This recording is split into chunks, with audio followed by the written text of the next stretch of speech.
Booyah, and it's time for the Game Sports Podcast. It is your host, David McCaig Jr. I am joined by the one, the only, Alex Parr. Alex, my friend, great looking jersey you got on. How you doing, my friend?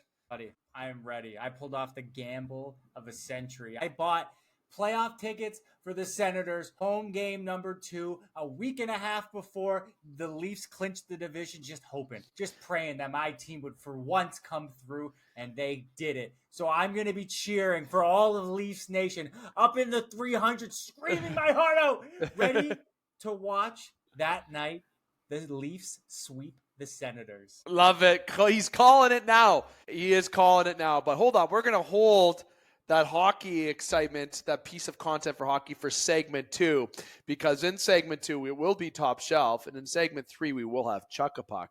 So there is hockey coming up on the show, but we're going to start in a different direction on the show, just to make you wait a little bit. Before I get into that, here to remind you, the Game Sports Podcast is powered by 91 Network and featured on Spaces, which is through Soo Today and Village Media. You can follow the Game Sports Podcast on any platform that you wish: Spotify, Amazon, Google, Facebook, Instagram, TikTok. Just search at the Game Sports Podcast. We are there. Like, follow, and subscribe, and don't be afraid to interact with the clips if you see them. Now, we're going to start the show. Alex is obviously, we got a lot we got to try to save for hockey. So I don't want to get, I got to keep the excitement going here. Okay. Got to keep it going, but I want to dive into WrestleMania first. So segment 1 is going to be about the WWE. And if you don't like the WWE, that's fine. Yes, it's fake. It's entertainment. It is cinema, and it has been absolute cinema since last WrestleMania. And now we're a year since last WrestleMania when Cody Rhodes finished his story. And Parr and I are going to talk about if Cody Rhodes is going to continue or finish another chapter in that story, okay? That's what we're going to talk about. But we're going to dive into a little bit of WrestleMania here, just a little bit of a preview, what's getting us excited, and predictions for night 1 and night 2 before we dive into the hockey piece of today's show. And yeah, there's not going to be enough time to talk about baseball. There's not going to be enough time to talk about the play-in tournament for the NBA. There's not going to be enough time to talk about other sports, but I will make sure that I give love to something at the end of the show that I enjoyed watching last Sunday. Okay, there's just a little tip about what that will be. All right, now WrestleMania, let's go there first. There's no title to this segment, okay, because we don't have a WWE segment title. Okay, we're just going to call it Dave and Alex talking wrestling. That's what this is going to be talking.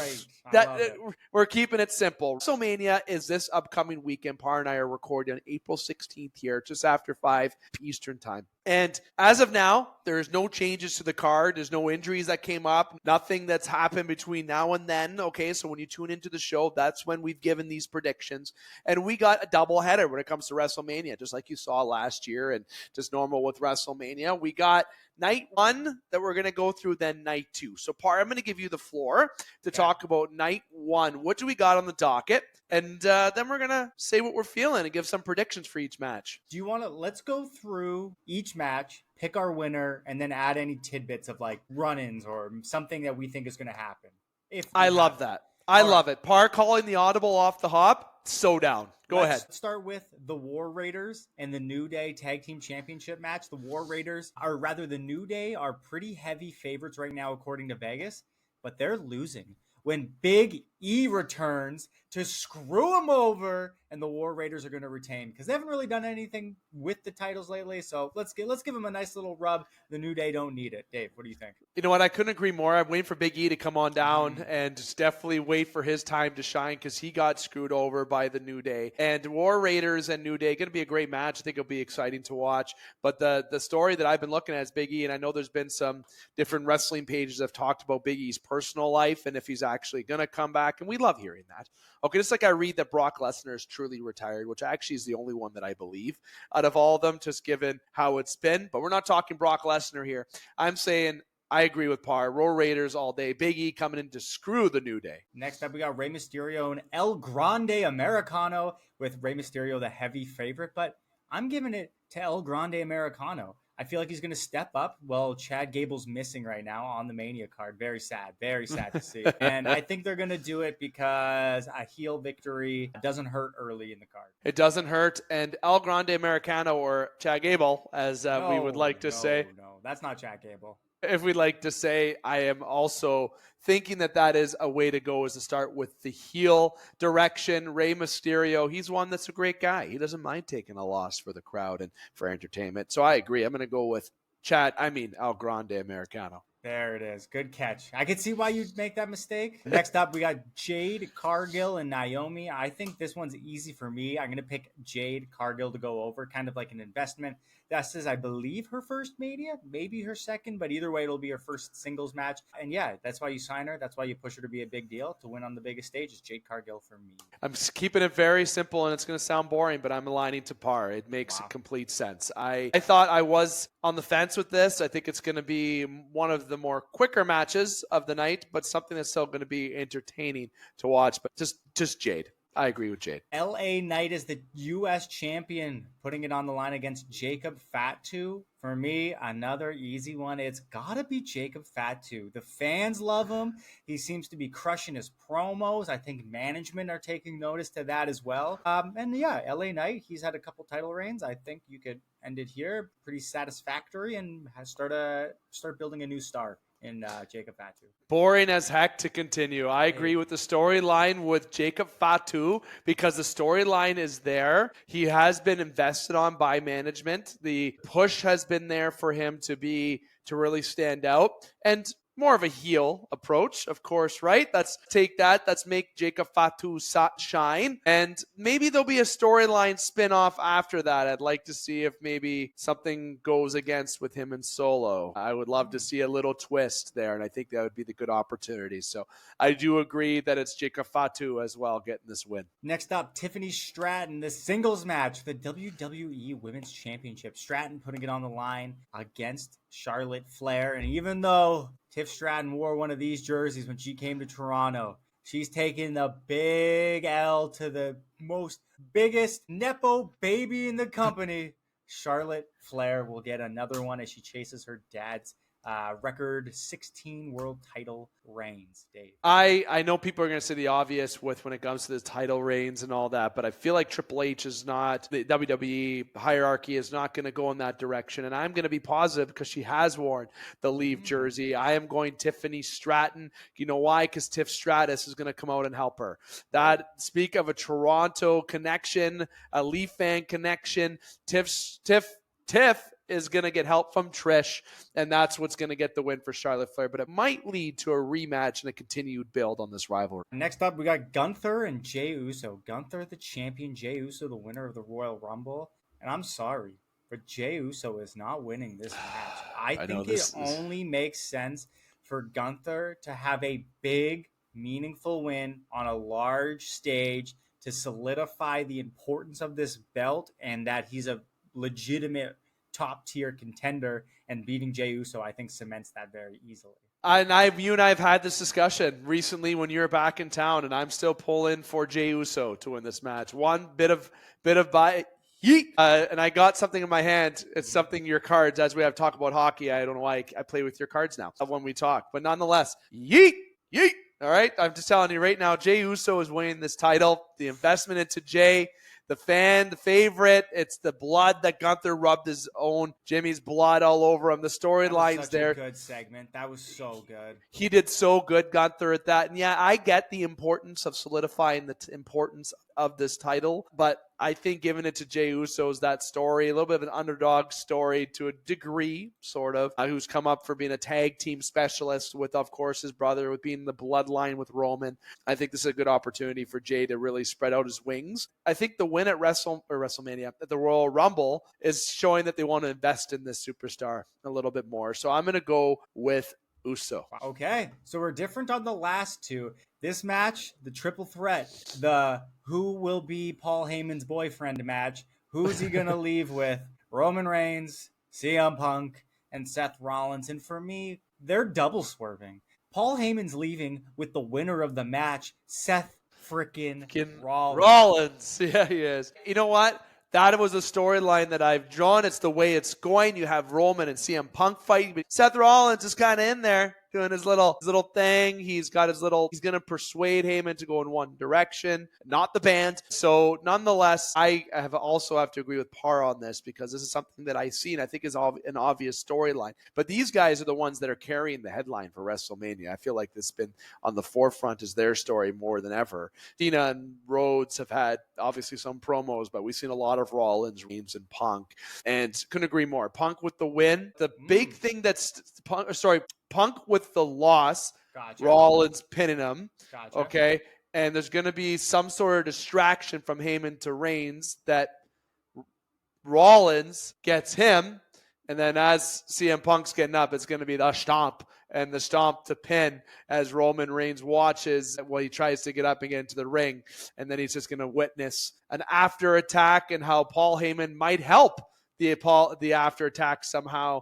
But again, something that CM Punk said that really stands out to me: none of you have beaten me without each other's help. Mm-hmm. It's like a little tip. So I wonder if it's not going to be them helping each other, but if Heyman will have an influence on Rollins winning this match. My crazy prediction is that Paul Heyman and Seth Rollins will align with The Rock and John Cena. As Seth Rollins was the one to do the stomp to CM Punk to solidify the Elimination Chamber win, I think there's something cooking. But that's it for night one. Night two kicks off. Liv Morgan and Raquel Rodriguez, the champions, against Bayley and Lyra Valkyrie. But this one's easy for me. Bayley got the win in singles competition, and Lyra is a singles champion, the mid-card belt. I can't remember which one it is, but she is one of the mid-card belts for the women's, and I just don't see her being a double champion with the tag team belt. So I'm going to say the heels take this one, Liv Morgan and Raquel Rodriguez. Everyone loves Liv and Raquel. The investment into Liv. She lost the women's title. She gets the tag right after. There's that investment. Couldn't agree more. AJ Styles, Logan Paul. I'm going AJ Styles. And I don't know why. I think you're probably thinking because of who had the last laugh at the end. It seems like a little bit. But I'm going to go Logan Paul. Invested into the villain a little bit here. Get the storyline built up for the day. Cheap win by Logan Paul over AJ Styles. Heavy favorite according to the Vegas bookies. Next up, the Fatal 4-Way for the Intercontinental Championship. Braun Breaker, Penta, Finn Balor, Dirty Dominic Mysterio. And it's going to be Dom. Dom is going to win this one, and everybody's going to hate it, and he's going to love it. I think Penta has his time coming. I think Finn Balor is going to get screwed, and Braun Breaker has done an excellent job elevating himself and the belt during this time. But let's hot potato this belt a little bit. Let's get some more title reigns for some of these mid-card guys and build them up. And I think Dom losing 3 straight WrestleMania matches means he's in store for the big victory. Dave. You know what? You can tell we're similar fans. I think I had at first that Finn Balor would win and Liv would screw over Dom to get the win. That's where my mind is. I want that on record that I said it. I want on record that I said it. That's not what you're calling. But that's not what I'm calling. I am calling Dominic Mysterio to get the win because, as Liv said, it's his time. Okay. She said that a couple weeks ago. I agree. It's time for him to get the win. But Penta will win something one day. I like what Penta's doing. But Braun Breaker is an animal. An absolute animal. And I think that's your future number 1 contender for the World Heavyweight title once Yeet gets it. Okay. Yeah, I can see that. Next up, Damian Priest versus Drew McIntyre in a Sin City street fight. I swear to God, if Drew McIntyre doesn't win, what are we doing? Drew's got to stop eating losses on big stages because he's got the look, he can cut a promo, he's got the moveset, but they're just not pulling the trigger on a big push for the guy. Let's start it now, followed by the summer of Drew McIntyre. Okay? Drew gets the victory. I'm going to go the other way. That's Damian Priest, because keep the losses coming. Everyone loves the knockoff Undertaker, okay? The knockoff cheap Undertaker that Damian Priest is. Timu Taker. Yes, agreed. And the big losses for McIntyre continue. The women's triple threat for the belt. Io Sky, Bianca Belair, and Rhea Ripley, and I am going to say Bianca Belair. She's great. I just top to bottom, I absolutely love what she brings to the ring, except for the using her hair as a weapon. I don't like that, but everything else I think is great. She actually makes all of her own costumes herself. She doesn't use the seamstress within That's WWE. cool. And I'm like, that's cool. so cool. So when they did that guest referee outfit a couple weeks ago, yeah, she whipped it up the night before in her hotel room. I was like, that's so cool. Dave. You know what? Honestly, I was thinking Bianca at first as well, but I'm going to go at Io Sky. I think that it's going to be a surprise win. It's going to be a good match. I think that enough with this Rhea Ripley back and forth with this title a little bit. I think if Io Sky can solidify a little bit of duration with this title, give it a bit more credibility as well. So I'm going to go on the Sky train for this one, for the unfavorite. No, it's not the word I'm looking for. Not the underdog, kind of the least favorite. Let's just go with the easiest word. Well, no, not by the underdog. Just nobody wants her to win. Never mind this the underdog. Nobody wants her to win. So that's who's going to win this match. Okay, unfavorite. I would. Yeah, that's interesting. I wouldn't hate that. Though. Anybody but Rhea, honestly. We've seen Rhea. That's how my opinion is. But the main event to conclude both nights, what the company has been building up as their main storyline for their biggest event of the year. You've got the champion, Cody Rhodes, going up against John Stinky Butthole Poop Face Cena for the undisputed WWE Championship. It's going to be John Cena. He's already announced that he's going to be at Monday Night Raw the next night. He's already announced that he's going to be at Backlash. And Cody Rhodes, who normally always puts a schedule out like a month or two ahead of time so you can know when to go and see him, hasn't posted a schedule. Sounds like someone's going on vacation. And that wouldn't be with the belt. That would be as someone who doesn't need to show up. So that's how I know that John Cena is the heel of all heels who says it's your fault that he's doing this and he's winning the belt. Dave. I'm going for Cody Rhodes. That's nuts. But I said I'm going for Cody Rhodes. Someone persuaded me a night at Chuck's Roadhouse and persuaded me why the storyline is going to go in a different direction. Let me up this for you. Cena will win. There will be interference, not just from The Rock, not just from Seth frickin' Rollins even by any means. But Travis Scott. No, Randy Orton is going to turn on Cody Rhodes. What's been promoting on Backlash is Randy Orton with the red eyes. He's had a lot of good promos, Randy Orton has, and we do need to see another John Cena, Randy Orton fight. That's been very classic, that when back in the day, the legend killer, right, that Randy Orton is. I can see that Cody Rhodes takes a little vacation from kissing babies, as Parr's better half said, to take a vacation. And John Cena gets the title while he gets help from Randy frickin' Orton. And I know that's not his nickname.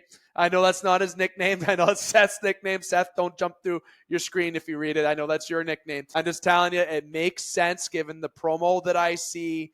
And I really think that John Cena is going to break that record. And when he comes to Raw, it will not be with that title. It's going to be a new title. He's going to he's going to flip everything, and it's just going to be changed. Things are going to change. New title in terms of look. Randy Orton turning a bit heel on it, wanting to get in on the action. Maybe not a full heel, but like an anti-hero type thing because he wants a piece of Cena. He also wants a chance at the belt. This will line up some great storylines with Heyman and with this going forward. And you know what? You got CM Punk still waiting for his chance. You got Roman Reigns, I'm sure, would like another crack at winning the title again. Rhodes can take a few months off before he comes back and tries to win it back from Cena at next year's WrestleMania. But Cena gets the dub. Wow. Randy Orton, RKO, right? The Rock comes out. Maybe Randy gives a little RKO to The Rock. Everyone goes nuts. Everyone's excited. Rhodes gets up. Then Randy goes, what's that thing he does? He just gives him when he gets excited when he bangs the mat. Then RKO. Then Cody Rhodes is out cold. And John Cena's looking at Orton. And then Orton just gets out of the ring and walks out. And Cena pins him. See, that conflicts a little bit with me because I don't think you could have a faction of Orton, Cena, Rock, and Rollins because I think Rollins and Heyman are going to align because once I think you get Heyman associated with that group with The Rock in it, who's going to have a problem with that? Roman frickin' Reigns is going to have a problem with that, and that's a good way for them to set up Rock versus Roman at Mania, which, God, Just kiss already, guys. Let's get this match over with. Wow. Yeah. Love it. These Wow. are great predictions, Parr. This is This is fun. WrestleMania this weekend, but there's a lot of big games, big games. Yes, big games, but big storylines this weekend going into sports, wrestling. It comes to hockey. There's a lot going on for sure. So that is Parr and I's picks for WrestleMania. And now, Parr, I think it's time for hockey. So how about we take a quick breather? Yeah. And then we talk a little top shelf. Okay, let's do it. Awesome. Welcome back to the Game Sports Podcast. David McCaig continuing to host you this evening. I'm still joined by Alex the Great. Fits this segment. Parr, of course, the top shelf segment, as Alex Ovechkin is considered Alex the Great. The Great Eight, if you will. But the Great Eight now, the regular season is coming to a close, and we're hitting the National Hockey League playoffs, and you're going to get a full NHL playoff preview here as everything is all set to go. We're in the right time, and this is, as I say that, I sound nervous because I am, as a Toronto Maple Leaf fan. But you know what? It's time to flip the script and change the course of history. And there has been a lot of changes. The Leafs win the Atlantic Division. You got the Battle of Florida, Battle of Ontario. Another boring first-round match between the Edmonton and LA once again because we love the format.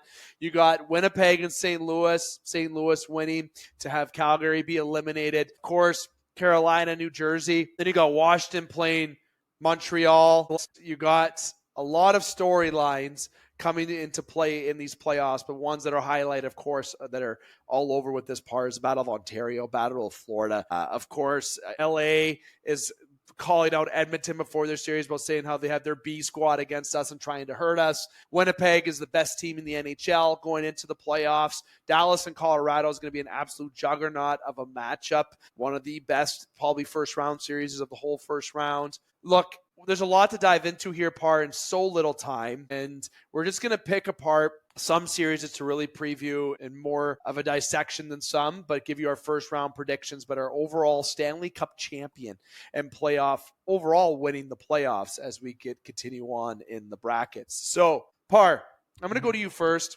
Battle of Ontario, my friend. Then we're going to start off there. You got tickets. I did. Talk about it. Yeah, like I was saying earlier, I saw that it was about a 75% chance that the Leafs were going to play the Senators maybe about 2 weeks before the conclusion of the season. So after the Leafs stretch where they played Florida and then Tampa back-to-back, they got the win against Tampa, and I said, screw it. I think this is about as good as odds as any that they're going to play each other. I didn't want to wait around, so I pulled the trigger, got some tickets at a price that's about $150 cheaper than what they're going for now, and then just sweat out every game that both the Leafs and Tampa played. But fortunately, the Leafs locked down the division last night against the Sabres with a 4-0 win, and I could finally exhale. So me and my roommate from college, actually, who's a big Senators fan, are going to go. We always have a good time there. So I will be very excited to watch the Leafs complete the sweep in Ottawa in Game 4. Oh, love that. Look, I'm gonna go around because I want you to start with the Battle of Ontario a little bit, and I'll give a little bit of love there for Toronto before I go to another series that I want to dive into. But this is a big moment for Toronto's core four and just the overall roster.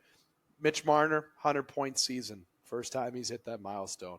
Mm-hmm. Austin Matthews obviously is Austin Matthews. Okay, Willie Nylander has been the best playoff performer in a Toronto jersey the last how many years. John Tavares has found a great stride this year, of course, in a contract year. John Tavares, Mitch Marner, these are guys that are Leaf fans growing up, bled the blue, want to win a cup here, especially John Tavares, which is why he came here over from Long Island. And there's been no playoff success except one time making it past the first round when they defeated the Tampa Bay Lightning in overtime. And then you lose to Florida in pretty crappy fashion in that year where you lose in the second round. And after that, you go and you play the Boston Bruins and you lose in 7. And look, if you look at the playoff picture, you don't see any black and yellow anywhere. I don't see any black and yellow anywhere. All right, they're not there. Those guys are not there. Your Demons, you don't have to worry about that. You're reliving the 2000s aura with the Toronto Maple Leafs and the Ottawa Senators in the first round. It is the Battle of Ontario. It's for supremacy in Ontario. You are the better team. Toronto has to come out and win this series and do it in the fashion that they know that they can, and that is by scoring a lot of goals, being able to depend on Stolarz and or Wall, whoever you want to go with in this series, but it's going to be Stolarz, it seems like, is going to be the guy starting. Guy's got 3 one. shutouts in his last 8 games, and all 8 of those games he won. Yeah, so it makes sense that he would likely be your guy that you're going with, but you're going to go with the hot hand. You have a goaltender in Ottawa who you're familiar to play against in Linus Ullmark, but a guy who hasn't had impressive playoff numbers, especially against Toronto. So it's a team that you've seen a lot. You haven't had season success against. Never mind just this year. In general, they don't play well, but this is a different season. This is a different type. The Leafs have been here before. They've grinded out a series against Tampa before. They played Boston, all of which were better teams than what Ottawa is now. Mm-hmm. Toronto needs to be the team that they're made to be. They're different. They seem different, led by the Chief himself, Berube at the helm, holding his players accountable, players stepping up, defensive play. This is a series that Toronto will win, and we're going to get predictions all around, but I'm saying the Toronto Maple Leafs in 5. That is genuinely what I would also say would be my prediction is the Leafs in 5. I just want to see them complete the sweep while I'm in the building, of course. Yeah. I think if we take off the lens of this is the Toronto Maple Leafs, we would look at this matchup as the team is tied for second most wins in the league. They're going into the playoffs. Well, they've got one more game left, but currently their last 10, they're 8-1-1, and they just set a franchise record for most wins on the road with 25, going up against a team who hasn't been there before, aside from a handful of guys that they've gotten from other teams. Think of your Claude Giroux and your Linus Ullmarks, for example, and have 95 points. That's 7 wins less than the team they're going up against. I just feel like if it's anybody else, there's not even a discussion to be had, and you would very easily pick the Leafs to win. But of course, it's the Leafs, so it can't ever just be that easy. No, it can't.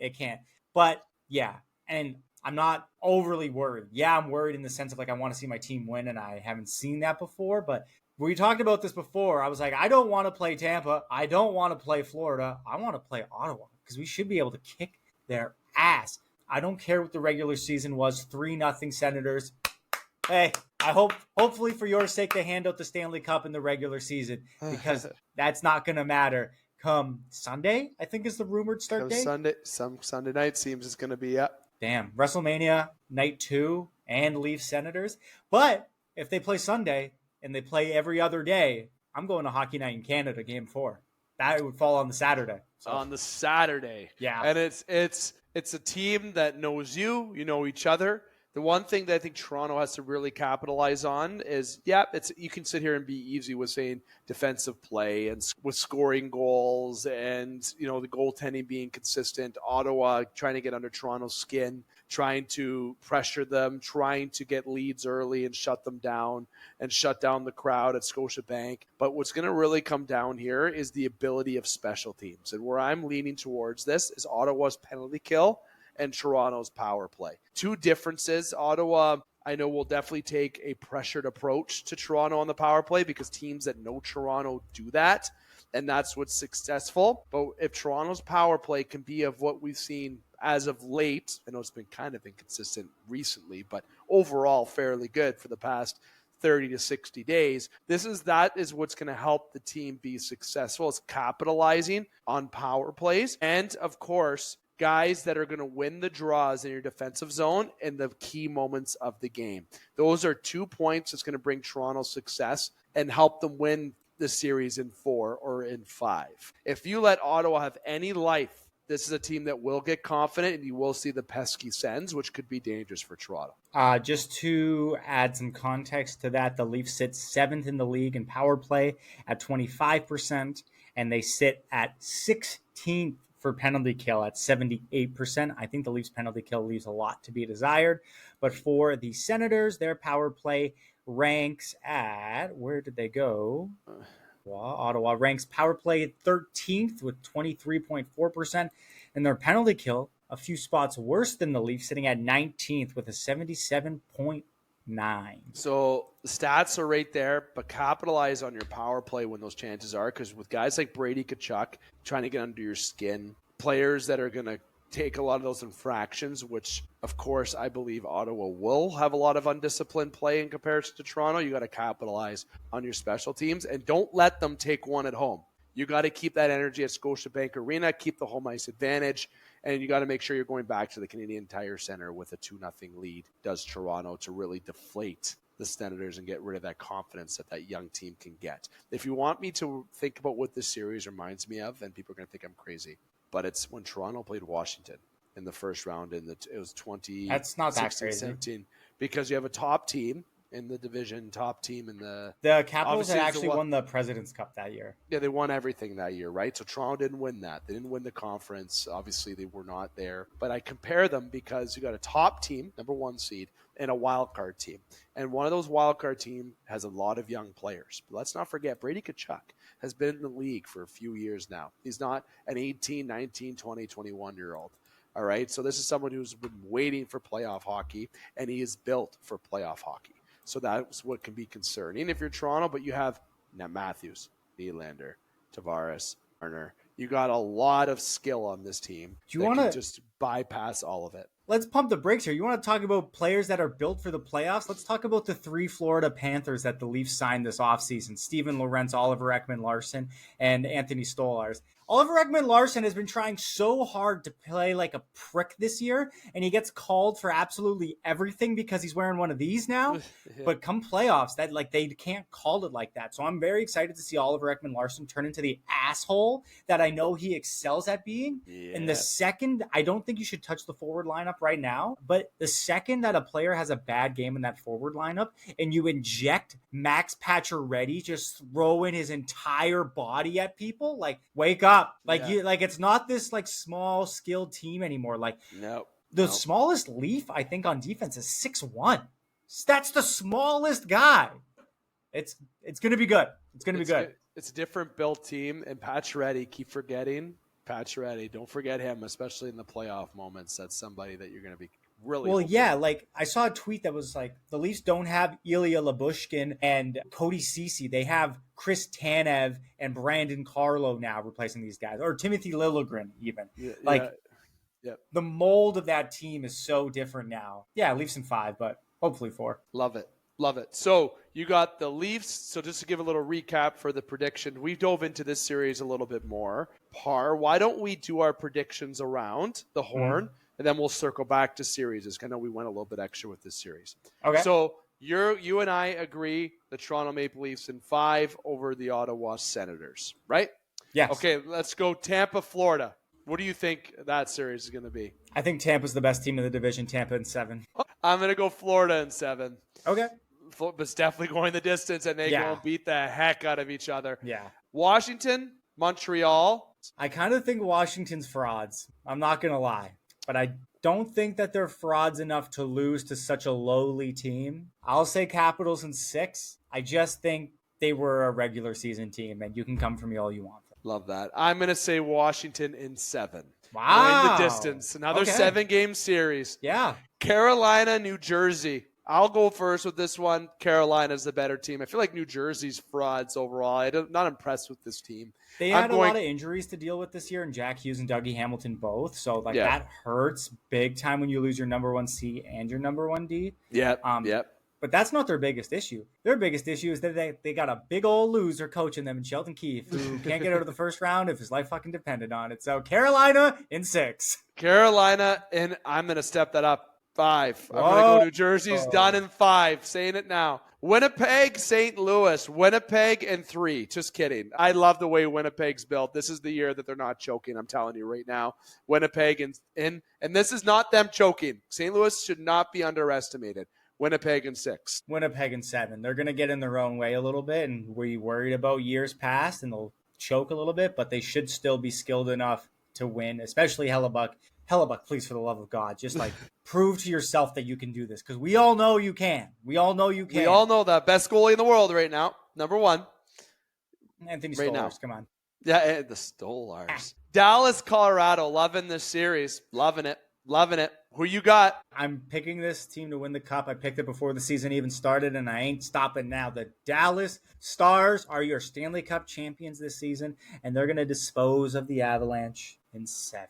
You got the Dallas Stars in 7. I'm going to go with the Dallas Stars in 6. Whoa, I thought you would for sure go Colorado. No, I was thinking it. Vegas, Minnesota. I'll go with this one first. I'm going to do Vegas in 6. Vegas in 5. LA, Edmonton. Now, before I get into this, okay? I'm going to say the same team you're thinking, Dave. The thing that I said at the beginning of the year was I said it would be a Leafs-Oilers final, and I said I would never change my story this year. But guess what? I'm changing my story. Mm-hmm. I'm telling you right now, I'm sorry to Oiler fans. I got friends that are Oiler fans. LA looks like a wagon this year. They're really good at home. Kemper has found his home. Some injuries don't look good in Edmonton. They're missing Ekholm, it seems like, as well, based on what I'm reading right now. First round. At least for the first round, if not the whole playoffs. And I know McDavid and Draisaitl are who they are, but these are guys that have been battered a little bit this year. And I think that's going to be a cause for concern. But I'm going to say LA is going to win it. But Edmonton's not going down without a fight. If LA is going to slay this in this it's going to be in 7. So LA in 7. I'm also going to say LA in 7. I think unless the Oilers are really coasting because they had such a long run, they went as far as you can go without winning the cup, and they're really just taking their foot off the gas and coasting because they know they're skilled enough to do it, then sure. But from what I have seen, it's more of like you said, like guys are getting injured and you can't build that same momentum with the same guys. You got pieces moving around. Like they traded for Jake Wallman. He's a guy that's out too. Like it's tough. And I think finally the Oilers fan base is realizing that like they really need a goalie. Like when's the last time the Oilers have had a guy that you have been able to like say without question, this guy is our guy? It's not Dwayne Skinner. Wilson. Wilson. Right? It's not Skinner. It wasn't Jack Campbell. Saw that coming from a mile away. It wasn't Mike Smith. And I think like these guys are all good goalies in their own right.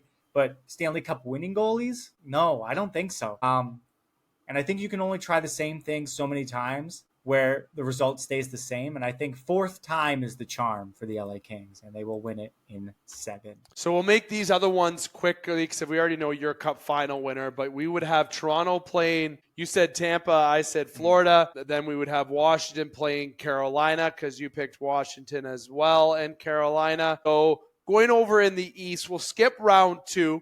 Who's your final 4, Parr? It's going to be the Stars, the Jets, No, it can't be the Stars and the Jets. It's going to be the Stars. It's going to be the Golden Knights. Yikes. Hate that, but yeah. And then it's going to be the Leafs and the Hurricanes, I guess. Stanley Cup Finals. You know what? There's no hope without delusion. It's going to be the Dallas Stars against the Toronto Maple Leafs in the Stanley Cup Final. You heard it here first, folks.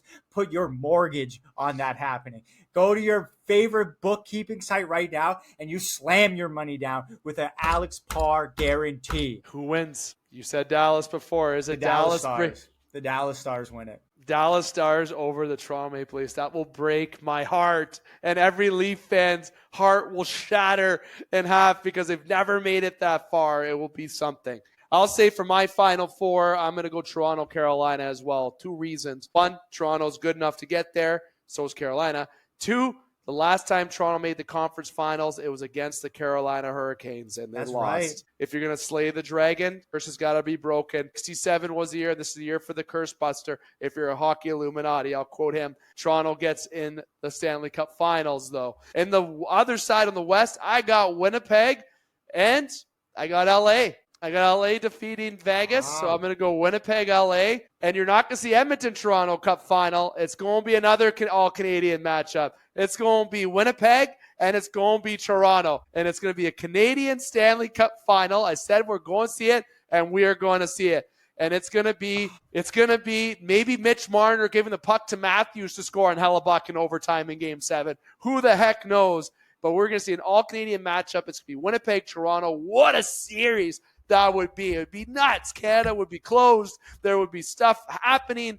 Toronto would win the cup in 6. Over. That is 7. That is 6. They will win the cup in 6. Winning on home ice at Scotiabank Arena. This is the year. I said this would be the year as I hit my keyboard down. And also, I will say if Toronto doesn't win this year, I am never picking them again. And that's a promise. You know what's so funny is that, like, we're going to look at this like 2 weeks from now and be like, I can't believe, get Marner out of here, fire Berube, they just lost to the Senators in 5, what the hell were we thinking? Oh God, I love being delusional. It honestly, it's so much fun. This is the year, everyone. You heard it here. This is the year. Listen to Hockey Illuminati. Listen to Biz. Never mind just listen to Dave McCaig, Brandon McCarthy, Alex Parr on the Game Sports Podcast. Other people, this is the year that the curse is broken. And you know what? My child will be born in July, and I hope my wife does not go into labor when Austin Matthews is accepting the Stanley Cup from Gary Bettman. I'm telling you right now, if he comes early, I'm going to say, you hold on, there, young lad. You're going to be like, hey, push it back in. It's going to double OT. I don't care. I'll have the phone out. The phone out at the hospital. You'll have the phone out trying to record it, but like completely missing it because you're watching the TV over. You'll miss the whole thing.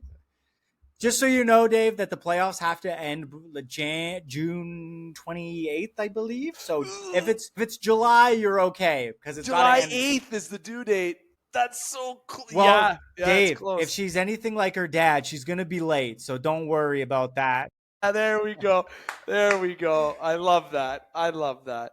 You know, honestly, Parr, we dove into just one series. I do want to be fair, and I do want to touch on 2 series. So I'll go next on one, then I want you to take one yourself. Okay. I do kind of a preview. I think when I look, and we did talk about Edmonton's being injured, so we've already went there, but we'll pick one more each that we'll dive into. And I want to go to the Tampa-Florida series, as obvious as that is. The other night, Tampa played Florida, and there were some fisticuffs going.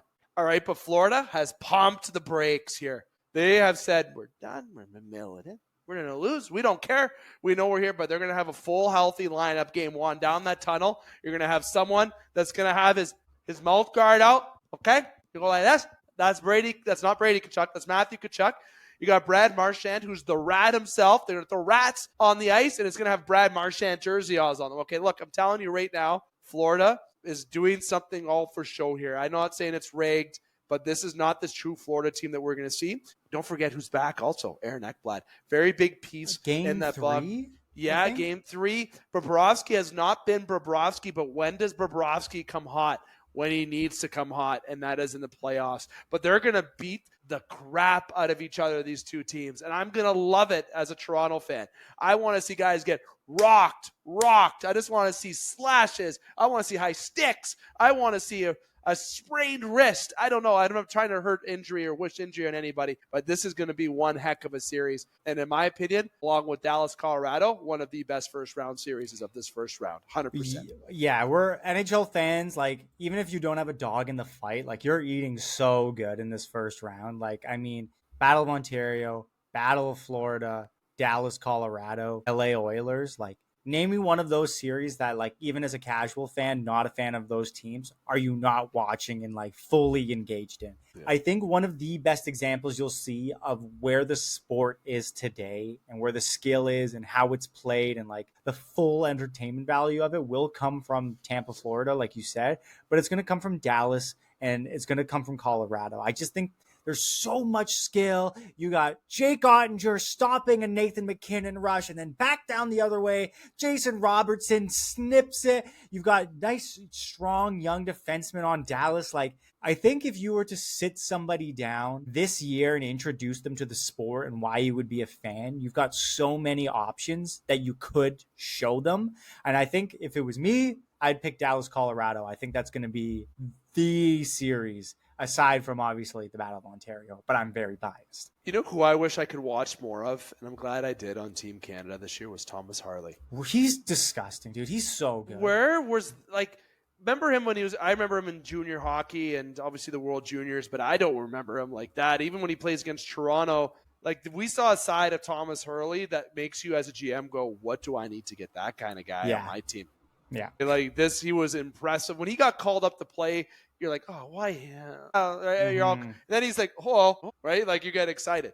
This lot of good talent. Heiskanen, you got Robertson there in Dallas. Jamie Benn's a great leader. I'm a huge fan of Jamie Benn, and I love power forwards. If you know this on the podcast, I love power forwards. I love size on defense. That's why I love Toronto having bigger defense. But big, strong defensemen, that's how I roll. Okay? Me and Dubas are opposites. I like big be like smaller guys. So there's your comparison. Dallas is definitely a great example, Parr, of someone that you could, if you don't know the game, that's a team that you could watch. But you mentioned Jake Ottinger. Look how good he did against Calgary in the playoffs prior. That guy, when it comes to under the pressure, under the microscope, there's somebody that does not mind. He's so nonchalant. He just goes with it, and he stops pucks. The guy eats rubber. He just eats it. And Dallas, you know what? I know I didn't take them to go to the Cup finals. I had the Final Four being another way. I just think that Winnipeg's too good to ignore this year. And I think it's a different approach this year for Winnipeg, and everyone wants that Canadian final.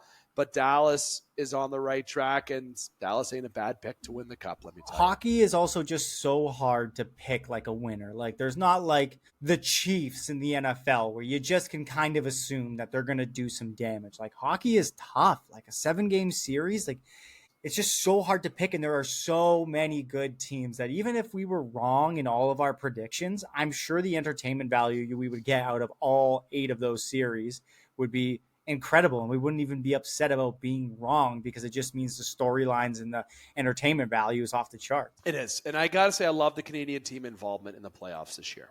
Without going back through all the teams, you wish that Calgary could have been in there. I do wish that Vancouver could have been in there, right? Just to name a couple. So, but that leads me to my final point before we wrap up. The playoffs, you got Dallas and Toronto, with Dallas winning. I got Toronto winning over the Winnipeg Jets and all Canadian. We're delusional. We're so delusional. I love it. This is the year. I'm telling you. I'm blue. Look right here. Your Cup champs this year are right here. But don't get your hopes up, Toronto fans. Don't do it. But this year, I will say, as we segue to the end of the segment, failures this year. Detroit Red Wings not making it. Steve Yzerman's GM plan looking like a real crappy plan now. Boston Bruins, biggest surprise. But I think that no one would hold it against me if I said the New York Rangers were the biggest failures this year. That should have been a team in the playoffs. All the money that they spent, they got some reassessing to do in the offseason on what they need to do. That team's structure needs to change. That team's management, obviously with Don, what it came out with for the team as an organization, is in the light now. I think they need to really look in the mirror this offseason. And if they're going to try to make a run next year, you're going to have to be trading and shedding some cap space. And don't be a team to go out and sign Mitch Marner for $14 million. Because if the Rangers fans and Rangers organization haven't learned, spending money always doesn't work. So there needs to be a culture change in the New York Rangers. My team this year that are absolute failures are the New York Rangers, even over the Boston Bruins and the Detroit Red Wings. Do you agree, Parr, or do you have your own? No, I think Nashville, yeah. Let's go. Good pick. I think Nashville's the biggest disappointment for sure. Like, you want to talk about a team spending a lot of money and stinking up the joint? Oh, stinky. I mean, it's just goes to show, like, this should be a big lesson for all general managers, that you can't just take a bunch of good pieces from different puzzles and throw them all together and expect that puzzle to figure itself out in the first season. Stamkos, good piece. Marchessault, good piece. Brady Shea, good piece. All of them together in a new system at the same time, especially a team that just the season before had to cancel a concert because they stuck so bad, and that was the only thing that motivated them to win a goddamn game. So to add like new players to the fray is just tough. Like, there's more to it than just signing big names. Love that. Now, we're not going to do any of the redraft or the best all team. We're going to save that for next week's content and when the cart returns. I love that nickname. When the cart returns next week here on the Game Sports Podcast. Parr, we got a busy weekend, my friend, with watching with WrestleMania and with the Leafs being on, and it's a long weekend. Of course, Easter long weekend, so we wish everyone a happy Easter out there. It's been an absolute doozy of a segment. 2 back-to-back segments, and sort of on time. I expected both segments to be about 25 minutes, maybe not the first segment, but now that we're hitting the 30 threshold, Parr, for this one, we're going to start going to the conclusion now. So I want to say thank you very much for taking the time. Do you have any final thoughts before I officially sign us off? Go Leafs, go. Here you go. There it is. There it is. Go Leafs, go. And you know what? I love the laughs that we shared on this with my child's birth. I'm sure my wife will hear this, and she's probably in the background rolling her eyes as we speak. But, behind every good man, there is a girl rolling her eyes, folks. Yes. Okay? Yes. Okay. All right, there's my word of advice to you before we sign off here on Top Shelf segment 2 of tonight's show. When we come back, we got more here on the Game Sports Podcast. Don't go anywhere. It doesn't say stop recording. Welcome back to the Game Sports Podcast. David McCaig continuing to host you this evening. We're getting to the final segment of the show, and it, of course, is our Chuck a Puck segment as I point at the puck if you're on video. And if you've noticed, if you're really watching the video, I have a different look this right now. 2 reasons. 1, NHL playoffs around the corner. Got to support the Leafs, of course, because that's who I cheer for. But let's be honest, this is a pre-recorded show. So Trudes and I didn't record the same day that Parr and I did. Okay? Just going to put the secret out there. We recorded a different day. All right? So I may have the morning look going on. Trudes might be drinking out of his Spider-Man cup. I might drink out of my Yoda, my Grogu cup. Sorry, not Yoda, Grogu cup. Okay, but we're going to be sitting here for segment 3, wrapping up the show for you, getting into Chuck a Puck, where we talk and dive into, of course, most of the love towards the Sault Ste. Marie Greyhounds. That's the central around this segment and to the title of Chuck a Puck. But we're also getting into the OHL playoffs a little bit here to wrap up the show. Then a fun little shutout at the end that we will share that has nothing to do with Chuck a Puck, because we like to veer off to random topics sometimes. So, Trudes, I want to introduce you first, of course. How are you doing, my friend? How's everything? You look very nice this morning. Okay, you look very profesh. You look ready to go. All right, which is why you're the lead on this segment, but ultimately the best looking on this segment. But how's it going, my friend? Oh, thank you for that. I mean, I don't know. You're a pretty good looking guy too. I always got to get the collar in there. You know, always got to look good. Yeah. I'm doing well. I'm happy to have a little bit of time off here just to relax and reset, and then get going for the rest of the school years. Yeah, the long weekend, man. Long weekend, beautiful, and obviously this is a bit of a lull time for the Greyhounds. You know, things won't get going again until probably in August. So it's a good time. It's a fun time, but gonna be watching some NHL playoff hockey coming up here, and that's one of my favorite times of the year. So can't wait for that. It's good. You know what? Obviously, Chuck a Puck's going to continue until the OHL Major Junior is done. We're going to, obviously, when it comes to the Greyhounds, the content is a little bit less, but we'll talk about where we can. Of course, as the Greyhounds did lose in their first round. Of course, we'll have Chuck a Puck for you until the playoffs are completed. Then it will be our break until next season. And hopefully Trudes jumps on a couple strike zone segments this year with Connor and myself. And I will be seeing Trudes at the ball field this year as the Cardinals, I believe is your team name. The Cardinals against the Pandas this year, the 91N Pandas. I don't know your sponsor name or if you even have one. Icebreakers, Cardinals. There you go. Going to be fun. If you're in Sault Ste. Marie, come out. I'm glad we have more teams this year in that league. It's great to see. Great to see that grow. Look, if you're in Sault Ste. Marie, come watch. If you're from outside the Soo, don't mute us right now by me saying that. If you just want to come out and check out some men's league baseball, I know it sounds like why would I go watch that, but it's actually very good baseball. I am not lying to you. It's really good. Trudes' team is going to be a tough one to beat this year, I feel like. I got a sense they got a couple of dynamite players, including Trudes, on that team. But we're here talking about the Chuck a Puck segment, and that is, of course, your junior hockey. And, of course, as I mentioned, the Greyhounds are completed. But, Trudes, before we get into the Greyhounds, I wanted to do the draft recap for the Hounds in the OHL on the last piece of this segment. I wanted to dive into the playoffs a little bit here. And to give an update, at this current date of recording, we're now recording this segment on April the 18th at 10:52 a.m., the first time I've ever recorded on a Friday morning. Not lying to you, I've never recorded on a Friday morning before. This is awesome.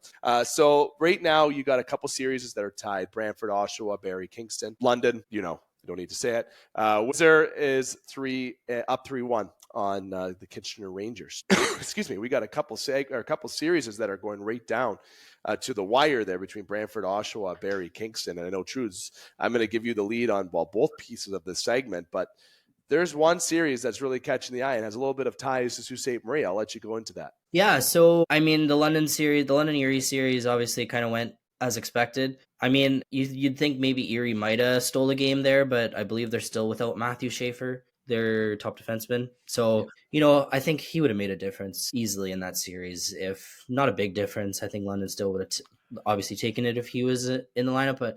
But I mean, he's projected to be the number 1 draft pick in the NHL. So he would have definitely given London a little bit more of a stir.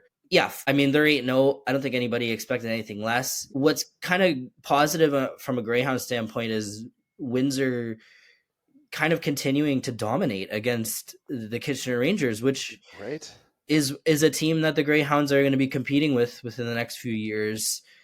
at the top of the Western Conference. So to see that, to use that as kind of a benchmark is actually, it's intriguing for Greyhound players and fans probably. But props to Kitchener, they were able to force a Game 5. And, it's tough to win 4 in a row, but if Jackson Parsons can lock in and they can somehow shut down that Protas, Greentree, and Morneau line, that'd be huge for them. Liam Greentree had, after Game 3 of the series, he had 24 points in 8 games in the playoffs. So is that good? He has been outstanding. That line has been outstanding. Do they have they gotta close the deal against Kitchener, but do they have the firepower to give London a bit of a stir? I know you mentioned they're going to go undefeated. That's still going. Bold prediction I had there, but maybe not too bold. But yeah, I mean, so the West is kind of going as expected. I've got to give a shout out to Erie Otters netminder Charlie Burns. He's a Soo product, and he played against London last night, and he took them to overtime. London had 50 shots on him, so he stopped 47 of those. And so good for Charlie to take the number one, London to overtime. Yeah. And then the Eastern Conference is all knotted up at 2, tied 2 games apiece in each series. Home ice has been instrumental in both of those series. All the home teams have won. So, if that pattern keeps up, then Game 7's looking like the favorite on the other side, right?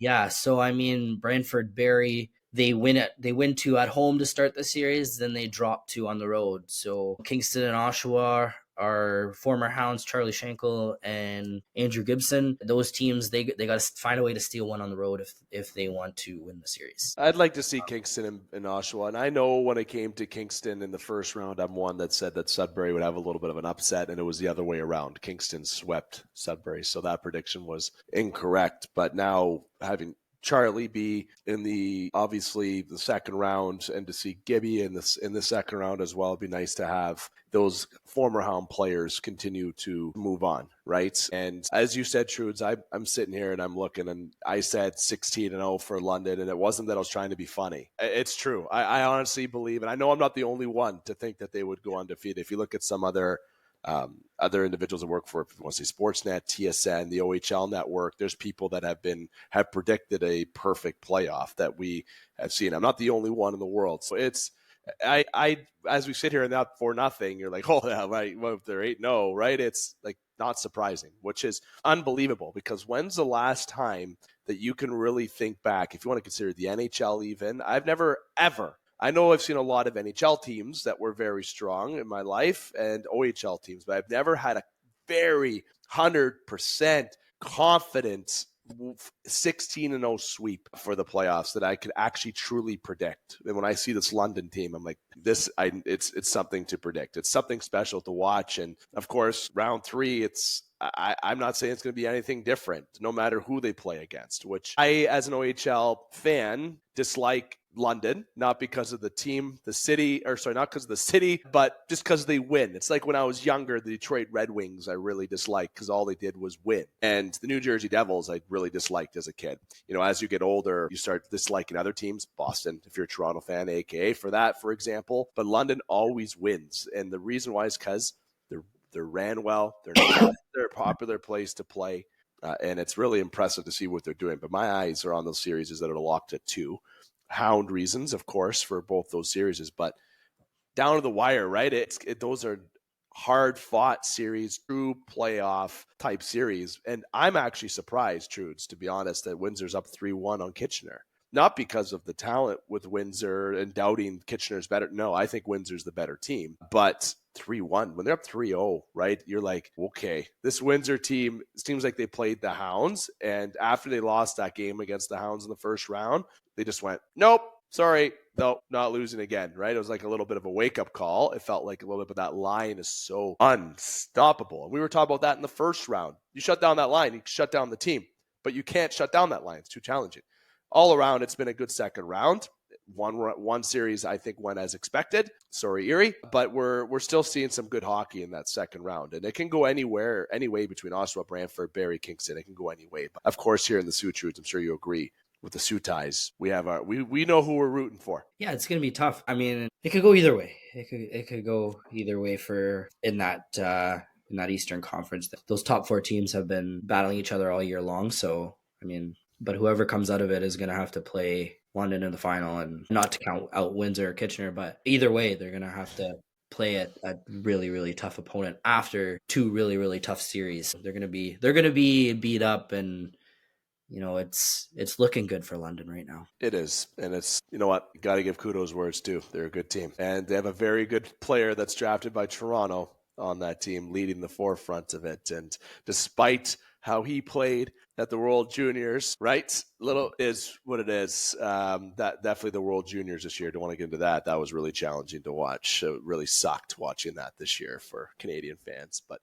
we got it. We made up for it at the Four Nations. Okay, so it made up everything. But London, very good team all in all. And I'm a big fan of Sam Dickinson too. Always have been. San Jose, they're coming soon. That team is coming very soon. And this year, they're not going to have a good pick either. And they're going to get a good pick if it's Hagens, if it's Schaefer.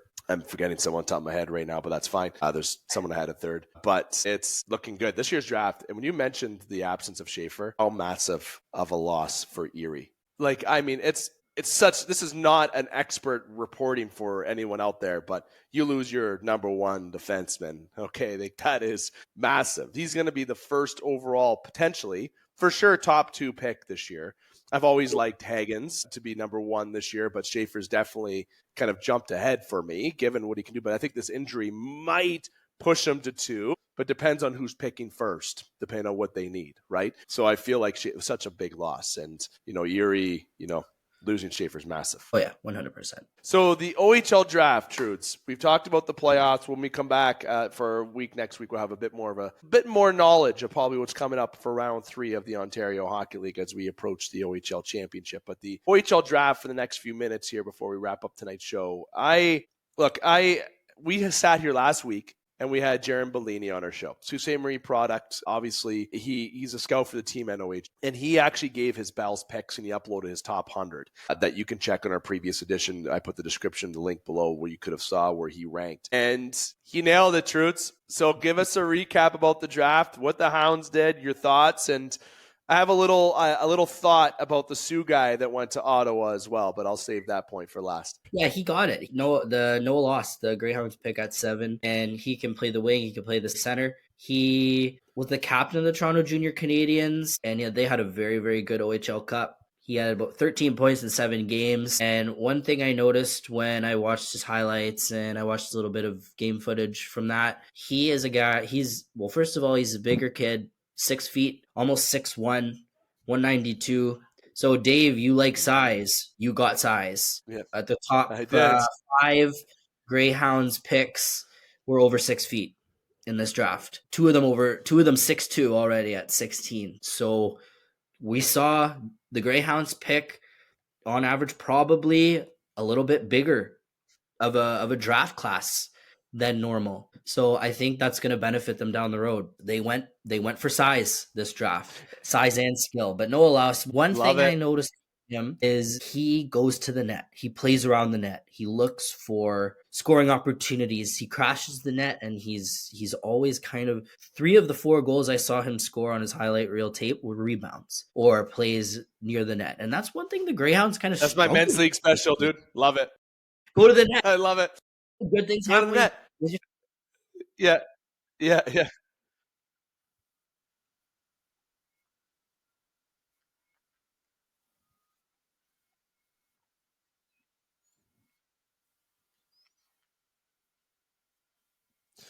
The size you mentioned, that was the thing that I highlighted, Trude. So I've been saying that on this pod for weeks, and never mind weeks, years. Big fan. That's why I love Matty Nyes. I like Jamie Benn. I like those type of players. I wouldn't build, and I'm not saying I wouldn't build around Noah Laus, so don't take it that way. But the players that I just mentioned that are in the professional level, they're not players that maybe you would build around. Jamie Benn, a little bit more arguably, he is the captain of the Dallas Stars. But those are the type of players that can really shape out a top line, right? Guys that will go in the corners, but can also score goals and make plays in front. The complete player, size, skill. And that skill includes being able to score goals and play make is the terms I like to use. But also, the biggest criticism that I see with guys that are bigger is their defensive ability. how they are defensively. That's been feedback that I've heard. It's like, okay, well, they're slower than others. Throw that aside. Size certainly affects if you're 250 pounds. Okay, if you're Ryan Reeves built like just an absolute pit bull, then maybe your speed's a little bit different. But this with Noah, I was talking to Bells even off air. He's got speed. He's got the whole package. It's really nice. And to see someone who's 6'1" at the age of 16 years old, okay, he's still got a couple years to grow. I don't know if he's really max. Maybe he's near that max height, but if he can add a couple inches and a couple more pounds on the kid, which he will with age, so he's going to be, and someone who can drive the net, he would complement someone very nice if you can build around in terms of the playmake sniper first line. I am a fan of a playmaker, sniper, power forward first line with a two-way defenseman top unit. Offensive defenseman on a second unit. I don't put unless you're Cale Makar. That's the way an ideal first line should be, because you have a defense mechanism piece on the ice, but you also have an ability to score goals. And look at what Windsor's doing. Okay, Portis, big body. Green Tree, like those are players. It's a big team, Windsor, I understand. But if you look at their top line, they have all three of those components. And I think that's what the Hounds can use as maybe a little benchmark. I know Laus and Portis, different players, okay?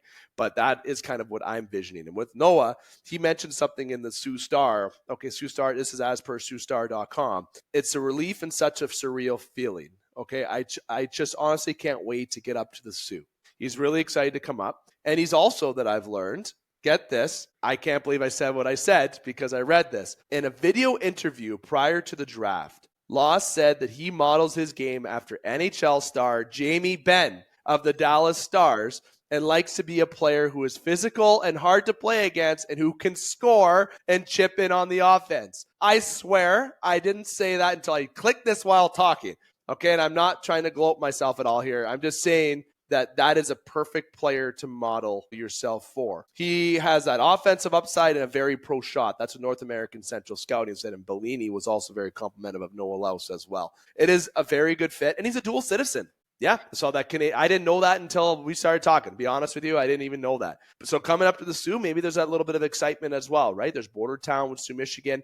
He's had time in Detroit, not too far from Sault Ste. Marie here. Lake State's across the border. Saying future, right? There's a lot of opportunity for Noah here, but I think he's going to be a fan favorite very quickly. Truths. But yeah, he's going to complement. Like, you're looking for players to build around Brady Martin, obviously, and he's going to complement that group of players really well. Just to kind of go off of Noah Laus with their second first-round pick, they go way off the board. Yep. Ryan Kaczynski from the Mid-Fairfield Junior Rangers. So obviously nobody really knows who he is because he plays in New York, but I found some game footage, and again, he's big, he's tall. He's more tall than Noah Laus. So he's taller, but he's very smooth with his movement, with his puck control, and he's very effortless as well. And it looks like he can put the puck in the net, or at least help put the puck in the net. 118 points in 60 games for his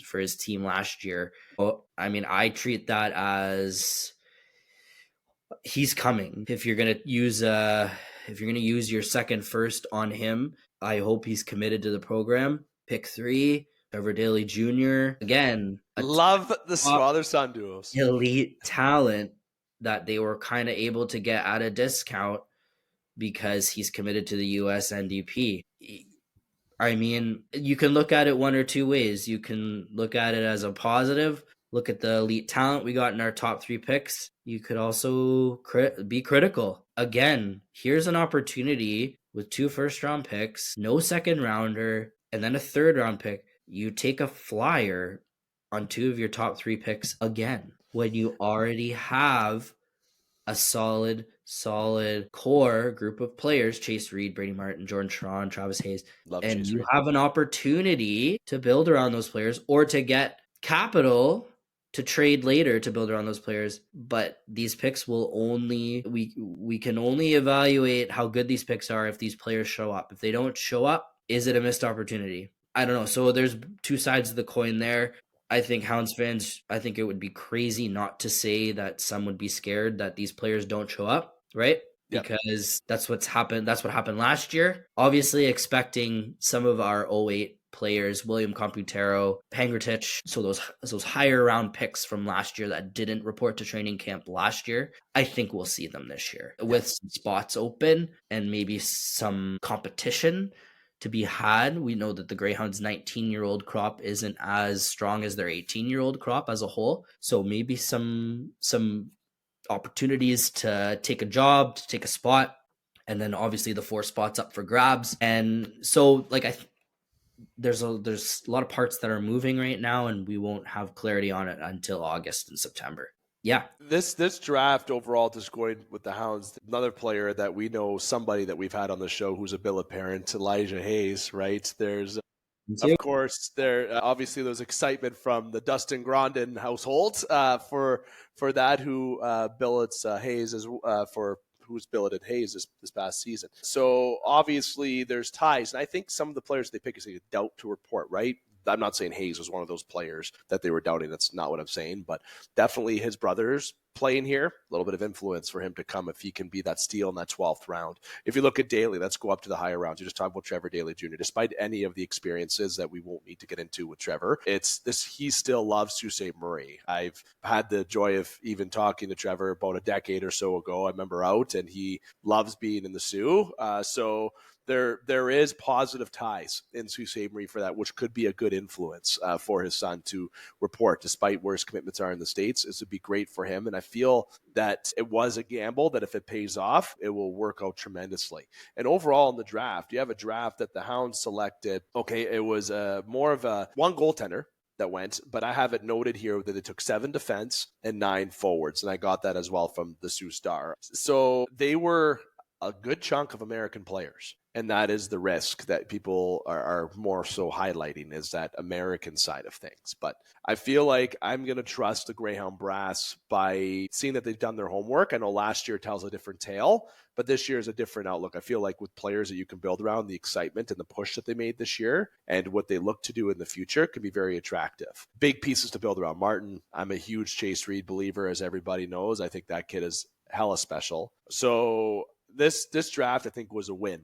but I love that 7th pick. I love Noah. I love that pick. And everyone knows why. I don't need to get back into it. Just rewind 10 minutes ago as to why. But again, this was a draft where they didn't take any really goaltending truths. They really focused. And I feel like they're bought in to what their goaltending depth is, right? And we saw that young lad jump in this year for some time. So I feel like they're not looking at their goaltending for this draft. They're focusing on trying to get players, which could be future trade chips, or make this team for hopefully a competitive 2026 season, but also a 2027 season where they look to be at the upper threshold of the OHL and hopefully hosting the Memorial Cup. Well, yeah, and just to clarify, I loved the Daly pick. Like, I loved it. I think he's going to show up. Whether it's maybe not this year, but maybe for the next year, 2 years, I think there's obviously there's a great chance of him coming here. I mean, yeah. I think you're crazy not to pick him, really. Right? You pick the best player all the time. Yeah. And I think the high risk, high reward, right? So if these top 3 picks show up, well, Noah Laus is coming, but if Ryan Kaczynski shows up and Trevor Daly Jr. shows up, I mean, you could have 3 possible first round talents on your roster. And that's huge, right? And they're all forward. We know the forward depth. Obviously, losing Newell Nord and Owen Allard is concerning moving forward. So you have question marks in your top 6, whether or not you choose to trade these players or keep them in. They're gonna produce. They're gonna give you something. Like always the Greyhounds find production out of players. Always. They find ways for them to be useful. And, I'm excited for the upcoming season. It's going to be great. The import draft is going to be interesting, especially now with the new rule of it moving to 3 import players. Very interesting. I think David Hall, I think you bring him back now. Yes. Their import from last year, he really showed a lot of toughness. Heard he's a fan of the show. Not even just in the playoffs, but he's a really effective physical defenseman. I heard he's a fan of the show. Oh, perfect. I heard through the grapevine. He might, if he hears this, comment below, Dave, if you feel like, if you're allowed to. I don't know, but anyway. We want you back either way. We want you back.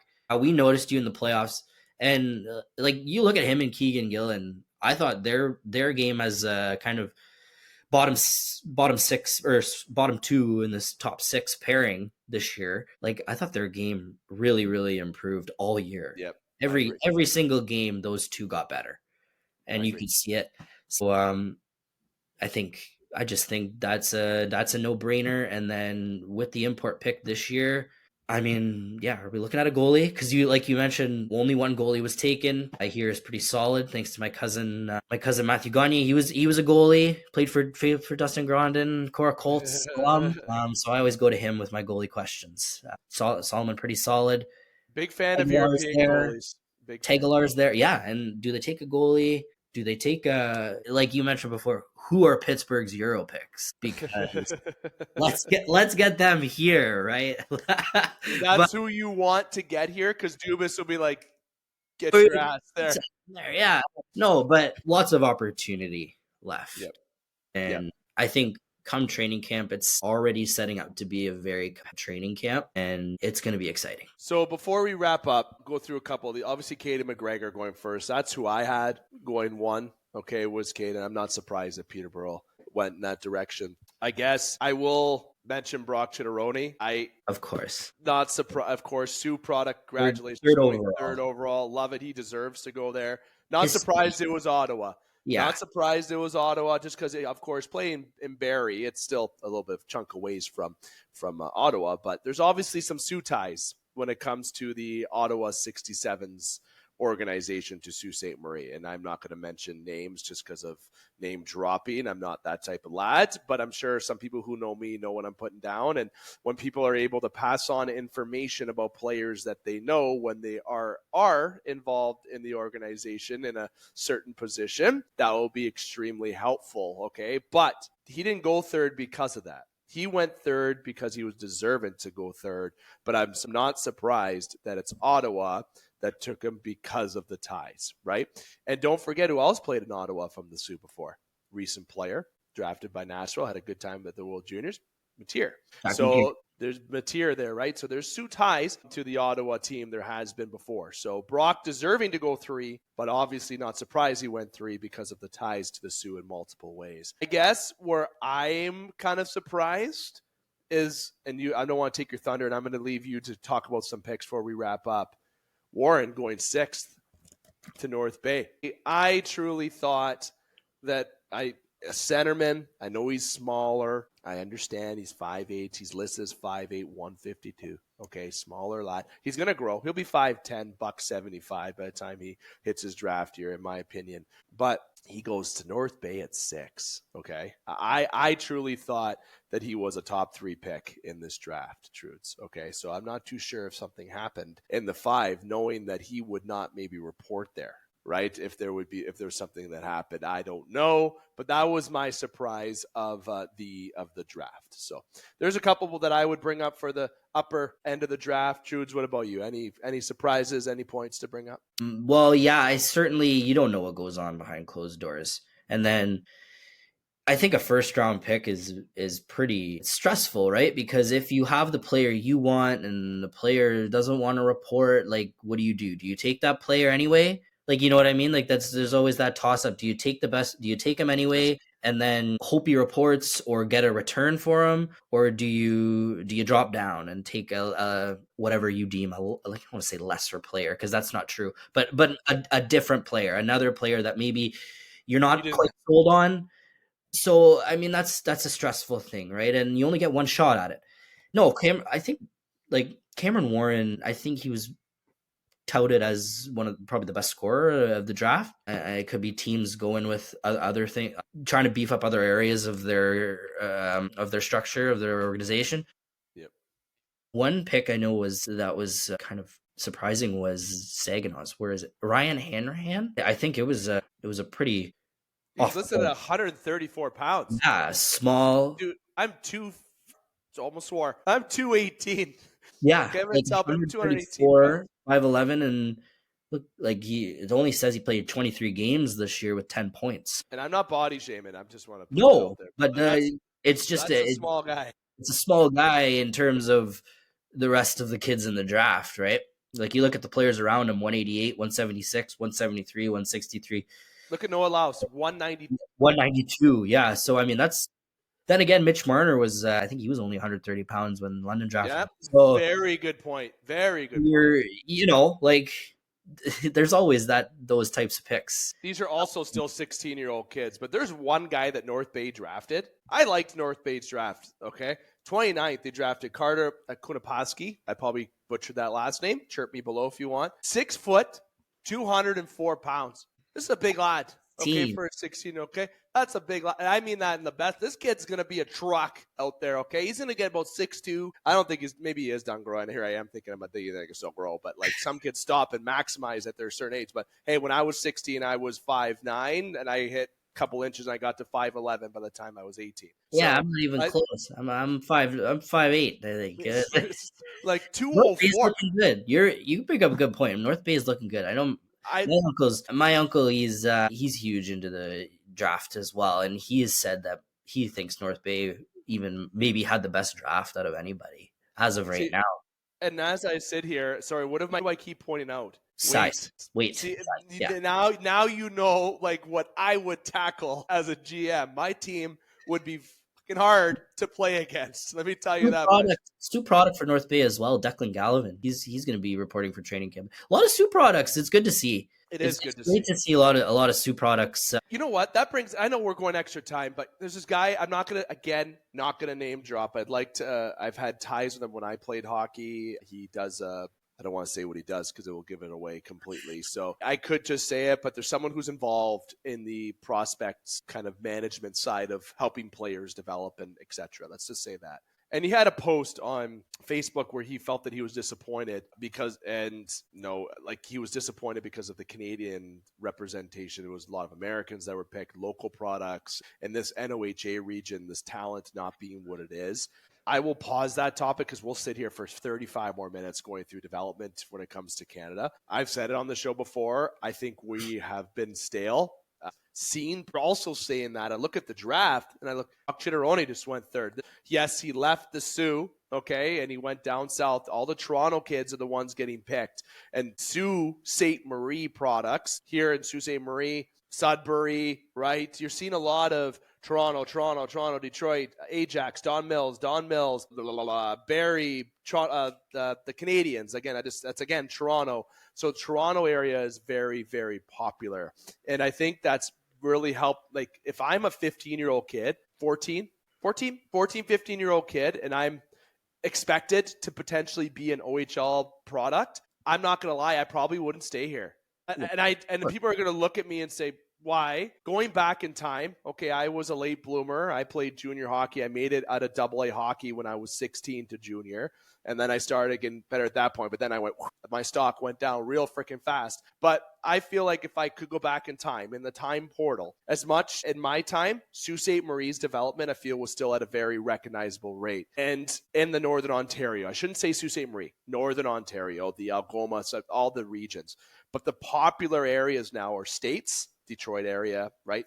Which it always has been. Detroit has always been impressive. Honey baked, a Detroit that's always been a destination. If you can go down and play there when you're younger, even when I was younger, that was good. So that's never changed. But Toronto, I was like, you can play in Toronto or the Soo. It doesn't really matter, right? Because you're going to get recognized, right? Look, a lot of good players, Tyler Kennedy, guys that have really developed in the Soo programs and done extremely well. But if I'm a player right now, Trudes, and like I said, I'm not going to dive into this topic too much. So I think we can save it. But as of now, my time portal, if I'm back to 15-year-old Dave, I wouldn't stay here to develop my hockey career. And I'm sorry to people that do coach and put their time. I'm saying that the recognition right now is in Southern Ontario. If I was a player that could be ready to go to that next step, I wouldn't stay in the Soo. I would tell my parents, hey, can I go live with my cousin down in Toronto and play for Don Mills or the Toronto Junior Canadiens so I can have that extra step in development, because I feel like the Northern Ontario region is in a different position right now and they're trying to get it better and has been improving.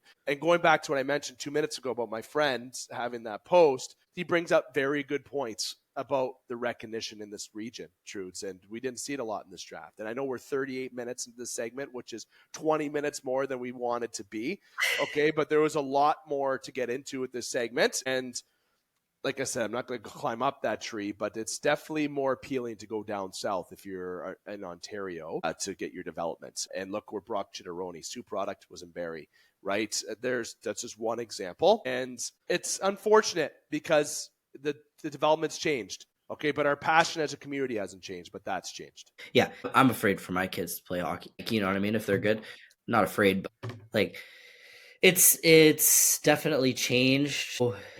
And yeah, what's it due to? It's just due to what you said. Like, it's unfortunate, but it kind of, I believe now, I don't know if it's changed, but you know how before you had like a card to your region, like you were kind of tied to the region that you were born in. So if you're going to play competitively elsewhere, the organization that from your community would have to release you to go to the other community.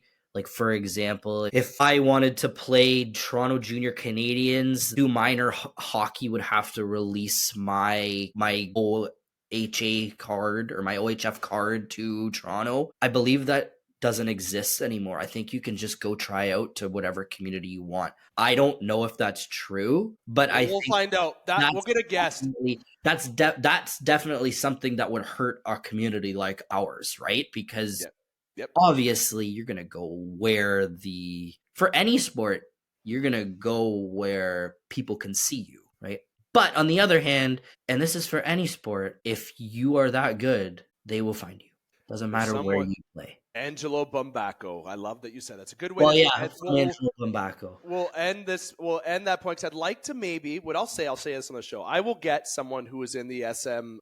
What am I saying? Soo Major. Yeah. It's kind of I was going to say Soo Major, but I mean someone who's involved in the local community for coaching. And I will get someone on the show very soon, and we'll have a conversation about Soo local product and about the development. I'd love to have that as a segment. People would love that. Not just in the Soo, but in Ontario, right? About overall. So we'll save this, but I'll say one last point. Angelo Bumbaco told me and my dad, if you are a good hockey player, they'll find you on a back pond. But also keep in mind that he also said there's a hockey player every 10 kilometers in Ontario. And you have one opportunity, and that leads me to the point where why people are leaving, because they're trying to capitalize on their opportunities. But if you're good enough, they will find you. They will find you. Even better now, and he told me that 20 years ago. More than that. I'm 33. Like 25 years ago when I was a young kid. I still stick it in my mind. And that was then. We have the world now with TikTok. You can upload a TikTok on you on a back pond doing things and skating, and you'll have a team come to you and say, hey, why the heck aren't you playing hockey? Oh, you will be found if you're good enough. But I love that idea that you should stay in your community. But the community needs to be able to uphold its end on development. But we'll hold it at that. Trudes, the draft, this was great to talk about. Great segment. I will never cut us off on a pre-recording if the content's fire. I don't care what the time is. I know if I had sponsors and people in my ear right now, like we used to do the show on a station, they would be like, Dave, you're fired. Guess what? That isn't the case.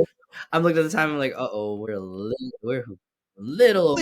There's only a couple Chuckapucks left, so it's fine.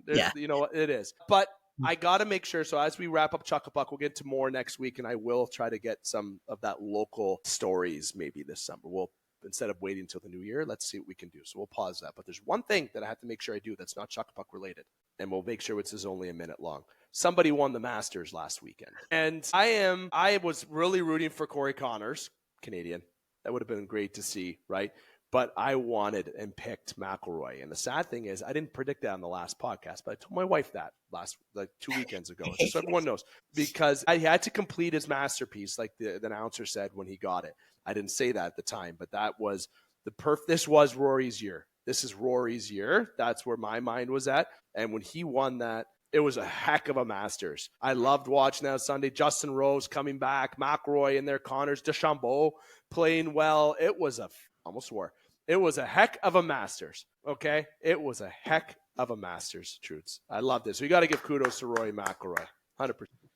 Great stuff. You said, was there a meme? Did we have to talk about the meme, or are we just not going to talk about the meme? While we pause. Like when you call your wife or your partner perfect, or when you call your wife or your partner Rory's playoff hole at the Masters instead of perfect. That's the meme. So look it up. It was. I like that.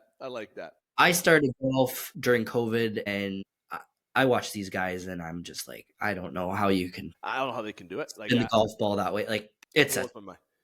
crazy talent. Anyway, I thought putting would be easy to do. Oh, no, there's nothing easy about golf. nothing. Nothing easy. Although, how beautiful is Augusta? Lovely. Like, if like, not getting into fate here, but like, you know, I feel like if one dies, that is what it would look like if you're going to heaven. You know what I'm saying? Like, I feel like you hear Augusta. I think that is what it is. So beautiful there. So beautiful. One last thing that I'll say, coolest name in the OHL draft, Keaton Argata. I can't say his name. He went to Brampton, 10th overall. Arctic. I can't say his last name. I want people to butcher and laugh at me for what Keaton Arctic. I can't say his name. Coolest name in the draft, in my opinion, is Arda. Butchering names? Yeah. Arda. We're just going to have fun. Comment below if there's a way that I can actually say that name properly. Okay. So, Trudes, this has been Chuck a Puck, 45 minutes long, half hour extra than what we wanted, but fire content. My friend, thank you for all this pieces. We'll be back. We got a couple more episodes left as we near the end of the OHL and Major junior season. But I want to say thanks as always. Thank you so much. I love hearing, like you said, David Hollab. I love hearing that if it's reaching, players in the dressing room and you enjoy the content, I love hearing that. That's why we do it, right? And hopefully it's true. Hopefully people aren't lying to me. If it's not, I don't care because we're still going to do this. But it's great to see. And I know that Dustin has shared it with Hayes. So I know that, people have seen it, right? Like for them as kids to get a little bit of coverage, positive coverage, and know that, the community roots for them. They're really, really impactful to the community. So, yep. We'll look at getting some guests this summer. Yeah, I'm excited. I'm excited for next season. I'm excited for it all. So hopefully we get to keep having fun and doing this. So thanks. We're going to, and we'll have a good interview approach. Let's just say that a whole different approach next year. But nonetheless, Trudes, thank you, my friend, again. I want to thank you again to Alex Parr. The first couple segments we talked WrestleMania predictions. Then we went into the NHL playoffs. Now, this segment, we had Chuck a Puck, where we just dove into the OHL draft, playoffs, and local hockey. Oh, my. We gave you content this week, okay? You ain't going to find this type of content anywhere else, and that's no bias, okay? So, nonetheless, as you see above me here, not looking at Tavares, this is the Game Sports Podcast, okay? That is our abbreviated logo. You can find us anywhere. Look out for this logo on Spotify, Apple, as well on TikTok, Instagram, Facebook, at the Game Sports Podcast. I put emphasis on the S because a lot of people say Game Sport Podcast. No, there's an S in there. Okay, everyone. The Game Sports Podcast. Like, follow, subscribe. 91 Network on YouTube, and as well as featured on Spaces, which is now across 10 cities in Ontario. We were the launch city. 9 more have been added to that. So look, get a part of the Spaces community. Find what you like, but make sure you're clicking it here on the Game Sports Podcast. Again, thanks to Trudes, Alex Parr, and to you, the viewers and listeners. Until next week, I'm here to remind you, keep your stick on the ice, swing your bats, catch your touchdowns, drain your threes, and shoot your shots. Booyah.